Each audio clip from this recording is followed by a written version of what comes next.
Hi, മാനസ സരോവരത്തിൻ്റെ പുതിയൊരു എപ്പിസോഡിലേക്ക് സ്വാഗതം. ഭക്ഷണത്തിൻ്റെ പ്രാധാന്യമാണ് ഇന്ന് പാർക്കിൻസൺസ് രോഗികൾക്ക് എത്ര കണ്ട് അത് ഉപകാരപ്പെടുന്നു എന്നുള്ളതാണ് ഇന്നത്തെ വിഷയം. ഭക്ഷണം എന്ന് പറയുന്നത് ആഹാരമാണ് നമ്മുടെ ശരീരത്തെ വലുതാക്കുന്നത്. നാം കഴിക്കുന്ന ആഹാരമാണ് നമ്മുടെ ശരീരത്തിന് പോഷകങ്ങൾ നൽകുന്നത്. അപ്പോൾ അതുകൊണ്ട് തന്നെ കഴിക്കുന്ന ആഹാരത്തിൽ പ്രത്യേക രീതിയിൽ ശ്രദ്ധ പതിപ്പിക്കേണ്ടത് അത്യാവശ്യമാണ്. പാർക്കിൻസൺസ് രോഗികൾക്ക് ദഹന വ്യവസ്ഥയിൽ പലപ്പോഴും വലിയ രീതിയിലുള്ള പ്രശ്നങ്ങൾ കാണാറുണ്ട്. പ്രത്യേകിച്ചും കോൺസ്റ്റിപ്പേഷൻ ആ രോഗത്തിൻ്റെ ഒരു ഭാഗമായിട്ട് തന്നെ കാണാറുണ്ട്.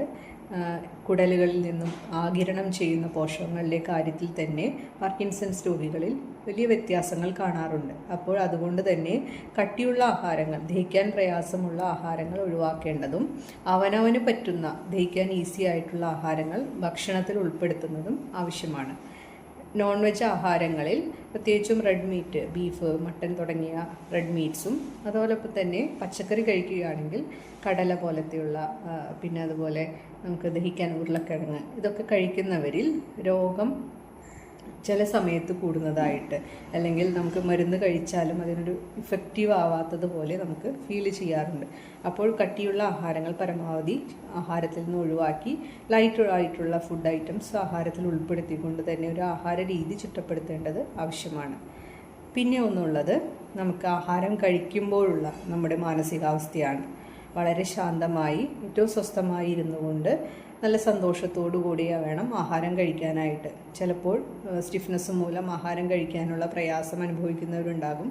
അപ്പോൾ പ്രയാസമില്ലാത്ത സമയത്ത് വളരെ കുറച്ചാണെങ്കിലും വളരെ സമാധാനമായിട്ട് വേണം ആഹാരം കഴിക്കാനായിട്ട്. നമ്മൾ കഴിക്കുന്ന സമയത്ത് നമ്മുടെ മാനസികാവസ്ഥ നമ്മുടെ ആഹാരത്തിൻ്റെ ദഹന വ്യവസ്ഥയെയും അതിൻ്റെ ആഗിരണത്തെയും അത് നമ്മുടെ ശരീരത്തിൽ ഉണ്ടാകുന്ന മാറ്റങ്ങളെയും എല്ലാം ബാധിക്കാൻ സാധ്യതയുണ്ട്. അതുകൊണ്ട് തന്നെ ഏറ്റവും നല്ല മാനസികാവസ്ഥയിൽ ഇരുന്നുകൊണ്ട് വേണം ആഹാരം കഴിക്കാനായിട്ട്. ആഹാരം കഴിക്കുന്ന സമയത്തിൽ ഒഴിവാക്കേണ്ട കാര്യങ്ങൾ എന്തൊക്കെയാണെന്ന് വെച്ചാൽ, പ്രത്യേകിച്ചും ആഹാരത്തിൽ ഒഴിവാക്കേണ്ടത് പാലാണ്.